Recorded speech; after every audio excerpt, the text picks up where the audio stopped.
Untuk nomor 24 ini adalah penentuan kadar asam asetat dengan titrasi.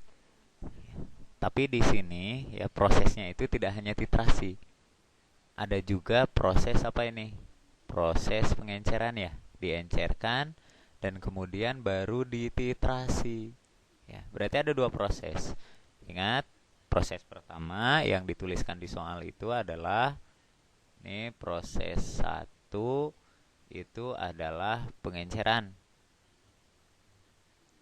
Kalau pengenceran ini konsepnya adalah M1 kali V1 sama dengan M2 dikali V2. Itu pengenceran. Ada proses 2. Proses 2 adalah proses titrasi ya.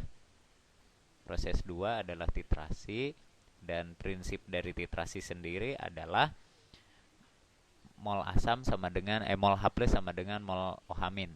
Ma kali Va kali valensi asamnya anggap A, kemudian Mb kali Vb kali valensinya anggap saja sebagai B ya.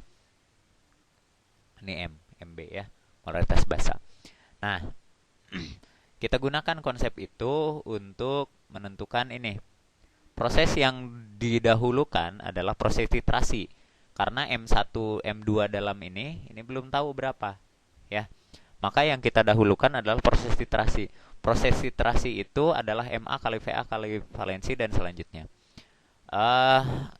Berarti Ma ya, volume asamnya berapa? Yang digunakan untuk titrasi itu adalah 200 ml. Ya, kemudian valensinya asam cuka itu 1 sama dengan molaritas basanya berapa? 0,05 ya. Kemudian volume basa yang digunakan adalah 50 ml. Ya. Kemudian dikali dengan valensinya juga 1. Berarti molaritas asamnya berapa? Molaritas asamnya adalah 0,05 kali 50 itu adalah 2,5 ya. Dibagi dengan 200. Jadi berapa nih? 2,5 bagi 200 itu adalah sekitar 0,0125 ya.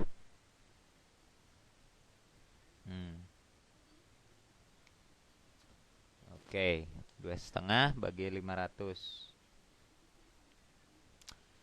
Oh, maaf, saya ngitung dulu ya, nggak apa-apa ya. 0,2,5 dibagi 500. Kalau bagi 500 bagi 200. 0,0125 betul ya. 0,0125 molar. Nah, ya. Nah, Ma ini molaritas keberapa yang kita hitung? Titrasi itu dilakukan setelah pengenceran. Berarti ini molaritasnya molaritas setelah pengenceran gitu kan ya?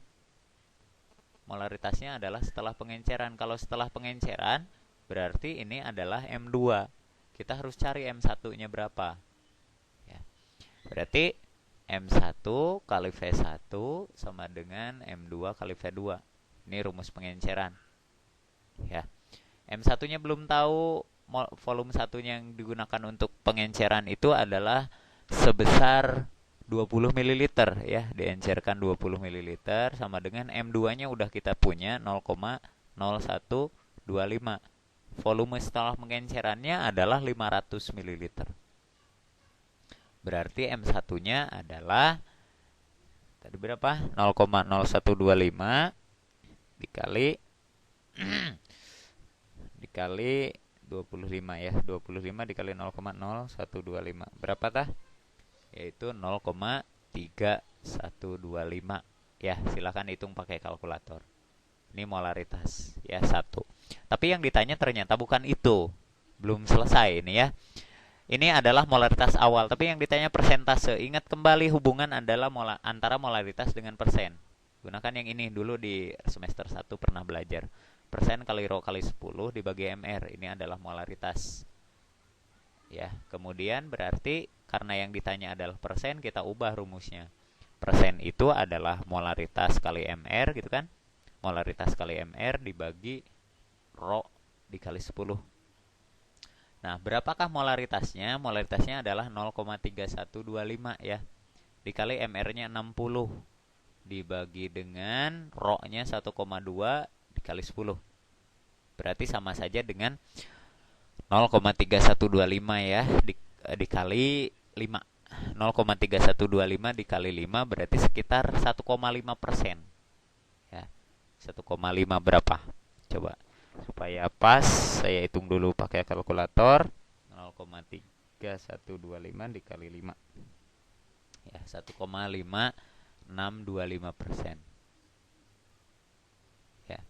Ini berarti jawabannya adalah F. Oke. Jadi jawaban untuk nomor ini adalah F 1,5625%.